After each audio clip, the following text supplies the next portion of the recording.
Hello, everybody. Is everyone all right? I think I'm all right. We made it. It's the end of November, and that went quickly, didn't it? This month, I think. Well, it did for me anyway. Yeah, I hope everyone's okay. Okay. Yes, I've got my hat on. I've got my Breath of the Wild T-shirt. Can you see? Oh, hang on. The Divine Beasts. Yes, it's my T-shirt. And yes, I've got a stack of books to talk about. So we better do it.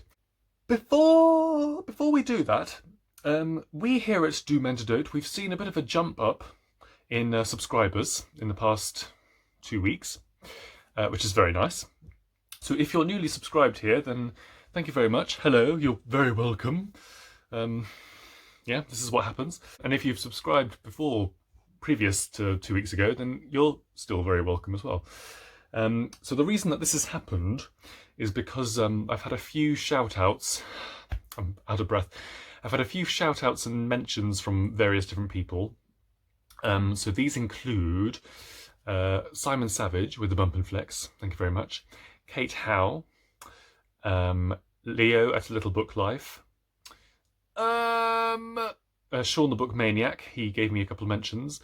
Hannah at Hannah's Books. And Middle of the Book March. So as a result of that, I've had a few more subscribers, so thank you very much. You're all welcome. Now, I don't pretend that I have any clout or any power on Booktube at all, but I think it is important to pay things forward. So, so a Booktuber that I would like you to check out is Sun and Mood Reads. I discovered her through Kate Howe. And yes, her sense of humour is right up May Street, as Cheryl Cole wouldn't say. Yes, I am enjoying her content. So yes, check her out. So here we go. So here's our thing. Let's talk about some books, shall we? So the first book that I read in November of 2020 was Burnt Sugar by Avni Doshi. Yes, of course. So November, as well as being lockdown 2.0 in the UK and as well as being the election in the US, it was also, more importantly, the end of Booker season 2020. So yeah, I wasn't too drawn to the books this year.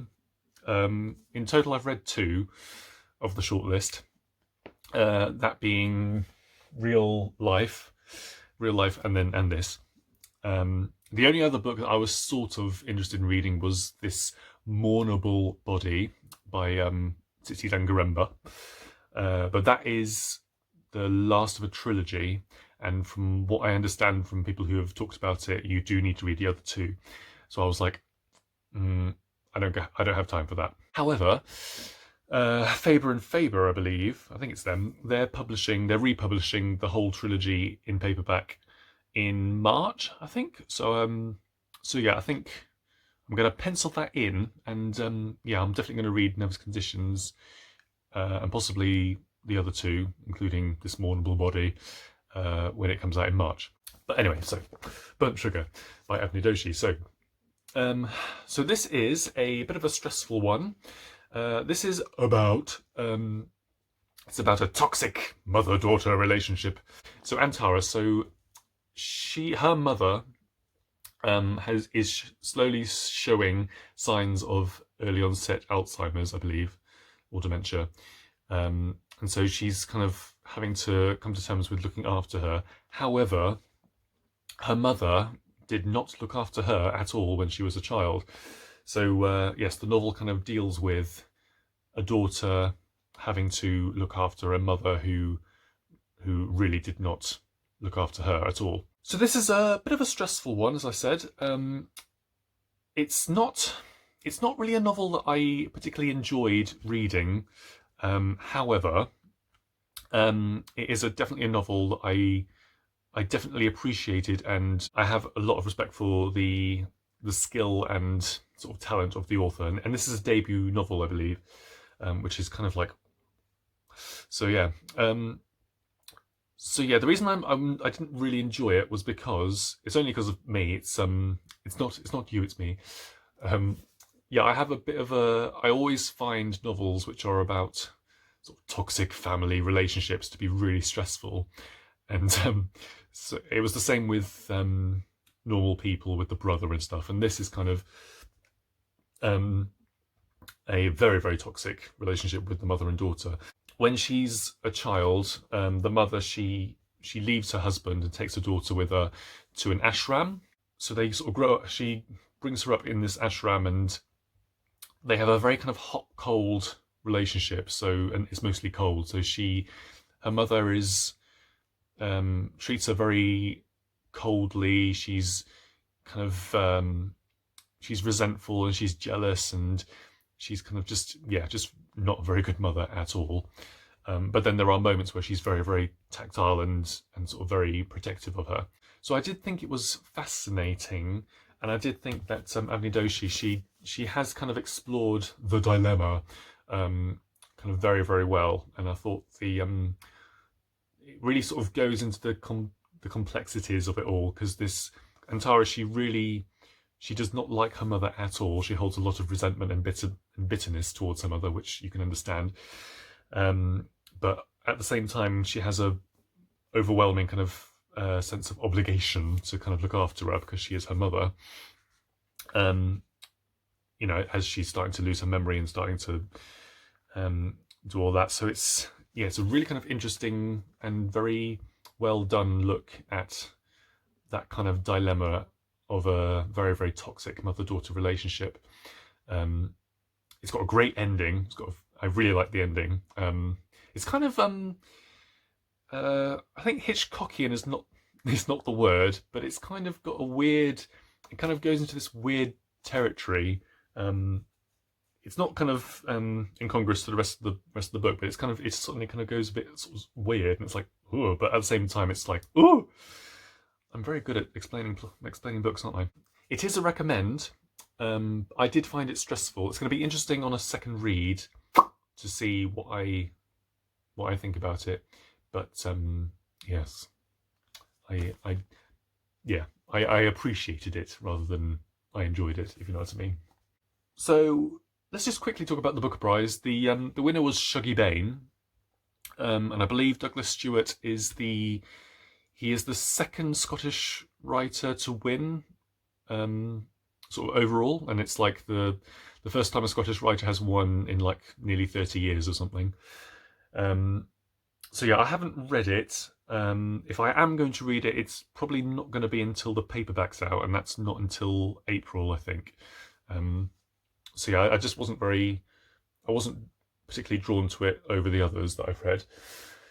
But I think now that it's won, and because of the conversations that people have had, I will be interested to read it when it comes out in paperback. And it might be good timing as well, because watching all the videos and things of people going through the long list and short list and stuff, the enthusiasm and the sort of excitement of it has been quite infectious. And I want to be part of the party.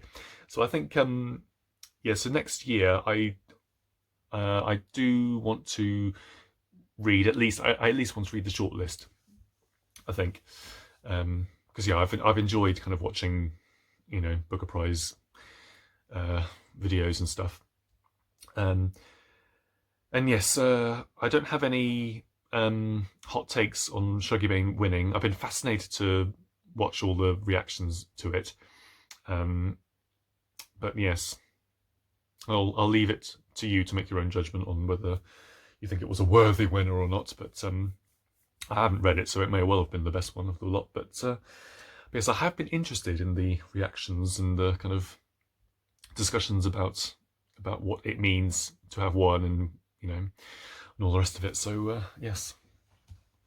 So yeah, I'll probably read Shuggie Bain sort of April, May time maybe, and then that'll be in time for Booker 2021 long list to be out. So speaking of Booker Prize authors, the next book I read is from a Booker Prize author. So this is At Freddie's by Penelope Fitzgerald.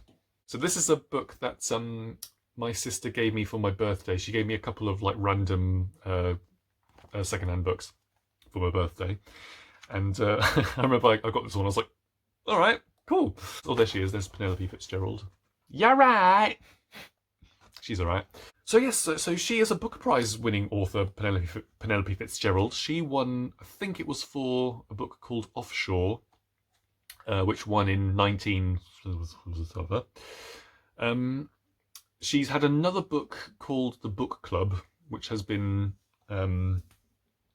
adapted, that's the word, adapted into a film with Gemma Arterton and Bill Nighy and stuff. So at Freddie's, so this is about a stage school, in a fictitious stage school in Covent Garden in the 60s, for kids. So it's like a sort of Sylvia Young-esque type school in the 60s. And it's run by Freddie, who is this late middle-aged woman, and she's kind of like the matriarch of the school and stuff. So, I mean, it's a weird one, this book. I was a bit disappointed because the premise of it I thought was fabulous. I think that's why my sister gave it to me, because I went to drama school and stuff, and this cover. And yeah, the kind of the opportunities and the kind of the possibilities for plot in a children's stage school with kind of, precocious theatre kids and, teachers and all the rest of it, and the kind of mishaps and all the rest of it is kind of rife for plot, But this book doesn't really go many places. There's kind of a couple of different plots going here and there. There's a kind of like there's an unrequited love plot between two of the teachers. Two of the children, one of them is cast in King John by Shakespeare, and then there's another one who's his understudy. There's some sort of mishaps that happen in there, and then the school itself is kind of facing bankruptcy, and so Freddie has to sort of try and win over this investor. So yeah, it does have a sort of very dry wit to it, but yeah, as a kind of entry point to Penelope Fitzgerald's work, it didn't really sort of jump out to me as kind of like, oh, this is amazing or anything. The ending of it is like strangely sort of suddenly profound all of a sudden. But yeah, as for the rest of it, I was kind of like, oh, this is a bit disappointing. I do, however, now that I've read this, I do want to read King John by Shakespeare, which is, it's a lesser known play by Shakespeare, but it just sounds very intense and very bonkers. So I do want to kind of read it, having read this. Yeah, I'd recommend this if you've read other novels by Penelope Fitzgerald, then yeah, I'd recommend this. But otherwise, you can give it a miss. So next, this is a bit of a random sort of Penguin Classic one, but I read Of Mice and Men by Steinbeck. So I'd never read this before. Many of you will have read this before, because I think this is taught in schools, or at least kind of taught at some point, maybe kind of A level or something, I don't know. But yes, many of you will have read this, but I hadn't, and I hadn't read any John Steinbeck before this point at all. So I was, and this was kind of in a box of books. It was in a box of books, and I was like, ooh, go on then. So it is a novella. It's only just over 100 pages. So yeah, I got through it in no time at all. Of course, this is the story, well, it's the tragedy of George and Lenny. Yes, the unfortunate thing about this book is that I did know what the end was, unfortunately. So yes, I did know kind of what happens. Obviously, I didn't know how you get to that point, but yes, I did know what the end was. Having said that, I mean, this is a great little book, isn't it? I can see why it's a classic, and I can see why it's kind of taught or studied. I mean, the essay possibilities in this novel are pretty large, because you can do like a kind of how characters with learning disabilities are depicted in fiction, how women are depicted in fiction, how African Americans are depicted in fiction. It's all kind of in this book, basically. Plus, it's kind of like a what's the word? Like a pressure cooker. It is a bit of a stressful one. But no, I enjoyed it, and I thought the language was pretty good. I'm going to be interested to read more of Steinbeck's work, because I mean, it's like the opening, for example. I mean, the opening paragraph, I was like, all right, because it's like really like, whoo, very, very descriptive and sort of evocative and stuff. Yes. What's the other ones? It's of The Grapes of Wrath. That's the one, isn't it? Yeah, maybe I'll read that at some point. And East of Eden. Oh, there he is, look. Hello! Yes, so Of Mice and Men. If you haven't read it, I'm sure you have, but if you haven't, then give it a go. It's all right. All right! So next up, I read a really nice book. I really liked it. So I read The Private Joys of Nnenna Maloney, and this is by Okechukwu Nzelu. And this is a fairly new book. This I think it came out last year, yeah. So yeah, this is a really fabulous book, and it's a book that I really needed because if you've watched my previous kind of 2 wrap-ups, I've been reading some pretty kind of like heavy, depressing fiction, and this is just gorgeous and contemporary and witty and funny, but still kind of packing a punch. So I was very, very grateful that I got to reading this novel. Now, I think I heard of this novel because of an interview that Simon Savage did with the author. And when I watched that interview, I was just like, oh, that sounds good. So I picked it up. So this tells the story of Nnenna Maloney. So she's mixed race. Her mother is white and her father is Nigerian. Her father is kind of an estranged father. She hasn't met him, or she doesn't know anything about him. And whenever she tries to sort of get information from her mother about his whereabouts and everything, her mother, I think her name's Joni, yeah. She basically just says, like shuts down or avoids it and stuff. So Nnenna knows nothing about her father at all. And the novel sort of starts with her at kind of towards her 17th birthday, now kind of really wanting to know who her father is. So the novel kind of goes back and forth between where Nnenna is 17 and then where her mother Joni is at university and where she first meets Morris, who turns out to be Nnenna's father. So the fascinating thing with this book, particularly after reading Burnt Sugar, is that it's kind of like, it's not the opposite of Burnt Sugar, but in terms of the mother-daughter relationship,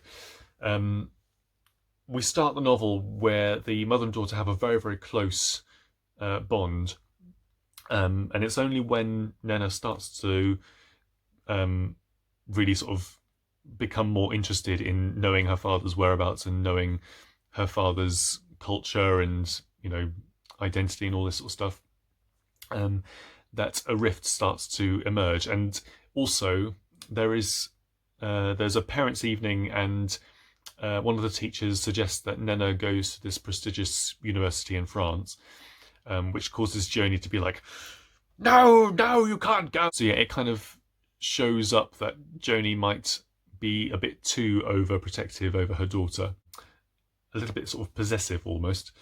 So the book sort of looks at a number of different things. It looks at identity, as I said. It looks at racial identity, and also it looks at sexual identity as well. So yeah, there are a number of minor characters all kind of having to grapple with certain things about their identity and stuff, and their sexuality. So yes, I really like this novel. It's got a warmth to it. It's got it deals with very sort of complex issues, and it doesn't kind of let people get away with stuff either, and it doesn't resolve things in a sort of happy Hollywood way, but it still it's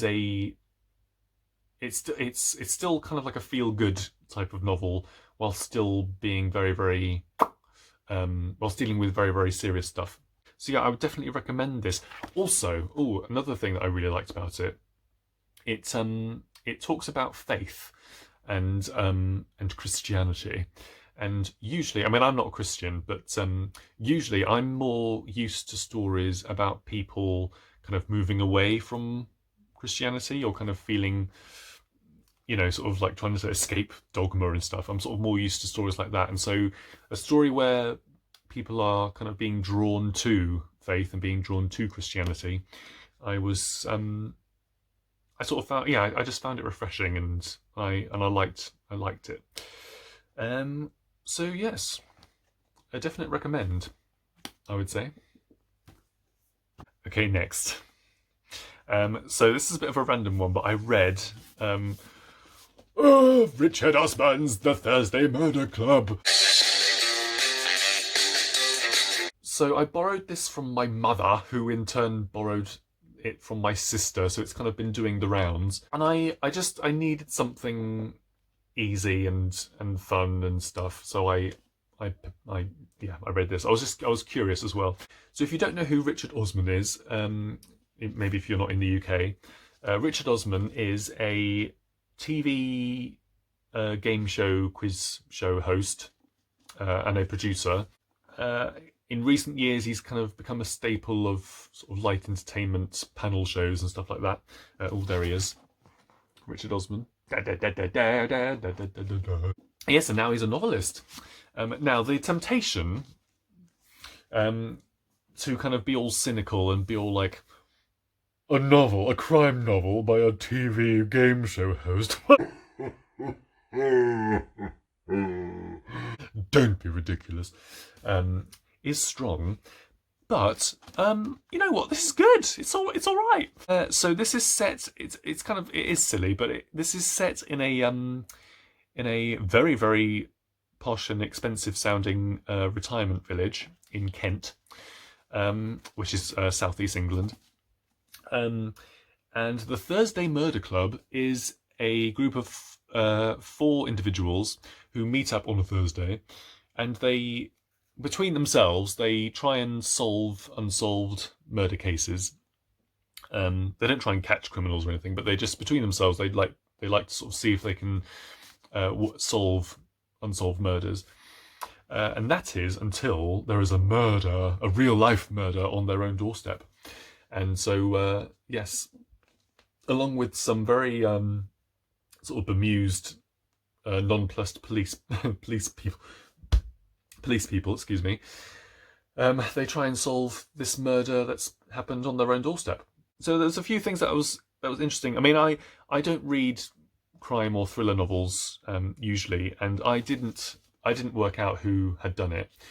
He does a very good thing, Richard Osman, because he makes you think that the obvious person is the killer, and it's like, oh, all right, yeah, the obvious person is the killer, and then he's like, no, it isn't. And you're like, oh, okay, oh, it's not the obvious person, and he does that a couple of times in this, and I like that.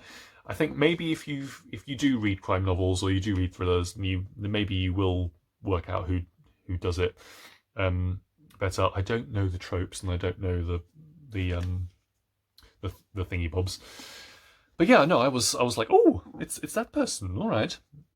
One of the things that I was interested in, because it does deal with people in their 70s, and most of the novel is in the third person, but there are diary entries from a character called Joyce, and she is kind of this very nice, kind, kind of slightly secretly a little bit mischievous woman, and I was just interested in how Richard Osman kind of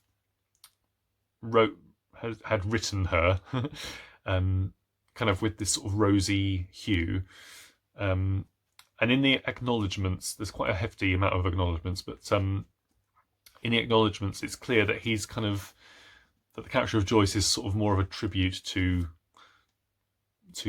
someone who's very close to him. And yeah, I was kind of interested in that characterization, just because I was thinking, well,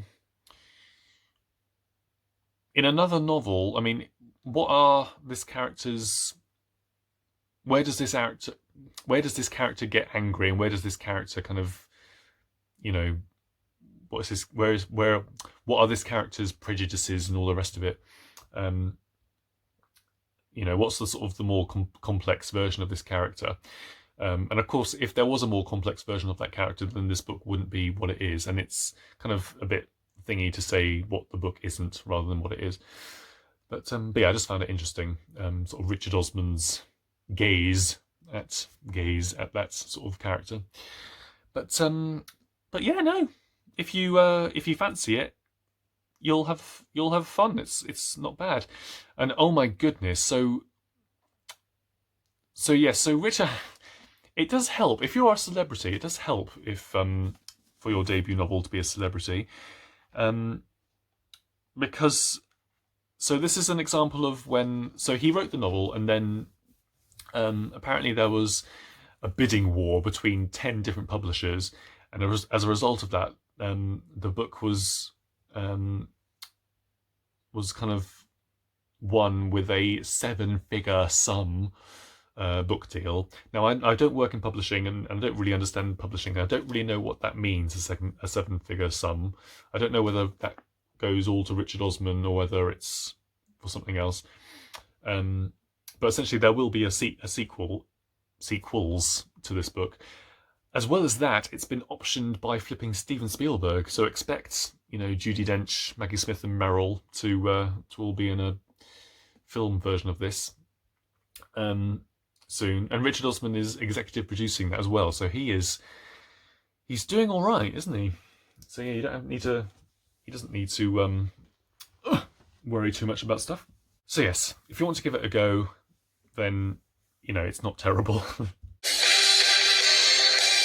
Now, the last book, oh my flipping heck, I'm never doing this again. I'm never doing this again! So I read Soul Mountain. This is by Gao Xingjian. Oh my flipping heck. I don't believe I did this. So look at this book. Look at this flipping... This is a monster of a book. So, hang on. So if I get off Mice and Men. So yeah, normal book. I mean, well... Yeah, it's a massive book. So I wanted to read some Chinese literature. I think because a few months ago I'd read The Painted Veil, and that was set in China and Hong Kong, and I was just like, I've never read any Chinese novel. I've never read. What am I talking about? Yeah, I've never read a Chinese novel. So I did a bit of a googling, and this one, it kind of just piqued my interest, as they say. And yeah, I thought I'd give it a go. And oh my flipping heck, I should have DNF'd this. Well, should I? I have a problem with DNFing books. I feel really guilty if I do DNF a book. And I was just making my way slowly through it, and I was just like, ugh. But I did manage to read all of it, sort of. So Gao Xingjian, so this is sort of the setup of this book is slightly it's very autobiographical. So Gao Xingjian, he was diagnosed with lung cancer, and he kind of was given a certain amount of time to live, and so he was kind of like grappling with that. He then went in for another X-ray, and it was found that that diagnosis was incorrect. He didn't have lung cancer after all, and so he suddenly had this new sort of lease of life. But because of his writings and stuff, and because he was, because of who he was and things, it was feared that he was going to be sent to a prison camp. Yeah, so he basically fled Beijing and went on this massive journey through, I think, South China, and this novel is basically a result of that journey. There's two protagonists, sort of. One is in the first person, and one is in the second person. And yeah, so the character in the first person, he has basically got Gao Xingjian's backstory, in that he was diagnosed falsely with lung cancer, and then he has to flee Beijing and do this massive travel. The character in the second person, the Yu, he is on a similar kind of journey. He's trying to find this mountain called Soul Mountain, and but yes, his story is more about the relationships that he enters. So the reason I was kind of drawn to this book is because it kind of promised to be like a book that looked at China in sort of detail and looked at the people of China and kind of the landscape and stuff. And it's not a novel with plot, so it's a novel where the characters meet various different characters. Each chapter there's something different going on, and it's a novel full of stories. So you hear a lot of stories about certain characters, folk tales, myths.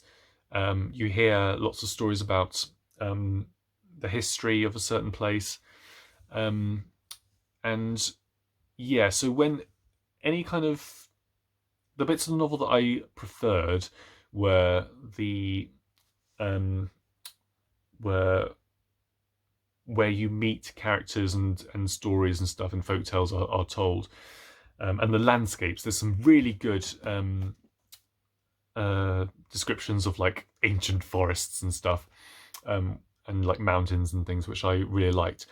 The main kind of issue I grappled with this novel is a lot of it is misogynist garbage. Yeah, so there's the you character. He enters all these sort of relationships with women who are just named as she, and yeah, it's just like the worst kind of male gaze, male fantasy sort of rubbish you can imagine. Yeah, I mean, there's a lot of the book is describing sexual violence that's happened, but I mean, so it got to a point where I was skim reading a lot of it. I didn't skip any of it, but I did sort of skim read a lot of it. Towards the end, because I was interested where it would go. Towards the end, it gets a little bit meta, and the two sort of narrative perspectives, it's kind of sort of described what's happening with those two characters, and so I thought that was interesting. It's an exploration of self and of what it means to be alive, and it's an exploration of China, the people of China, and and there's a lot of kind of so he goes into towns, and there's often like a kind of a festival or something happening, but a lot of the book is about these stories about violence and sexual violence in particular, and yes, it's all about trying to find yourself and your soul. It's a soul-searching exploration into the human psyche, and more specifically into the human male psyche. And so you could say that it's looking at all the flaws and all the bad things that happen in the male psyche, but it's whether or not you can put up with that for 500 odd pages. And then the ending is just like, oh, yeah. So if I'm glad I've read it, it's only because I never have to read it again. But yeah, I gave it my best shot, and it just wasn't for me. And now I've read it, so there we go. Soul Mountain. Ooh. So there we go. That's my November. That was an eclectic mix, wasn't it? Let's just bring them all together, shall we? So yeah, that's what I read in November. Flippin' heck, look at all them. So in December, I've got two massive books that I'm going to be reading in December. I've just started The Goldfinch again, so I'm looking forward to reading that again. And then I'm doing my first ever buddy read with Simon Savage, and we're reading Vanity Fair, which I did say that I had no interest in reading, but now I do. So there. So that's basically what's happening in December, and then we're pretty much nearly a year on Booktube, which is quite exciting. So yes, I hope everyone is all right. Yeah, I hope everyone is okay. If you're not okay, then just hang in there. We're going to be all right. I don't know what this means, but hopefully you do. So yes, take care of yourselves and each other. I will take care of myself and my others, and I shall see you next time. All right.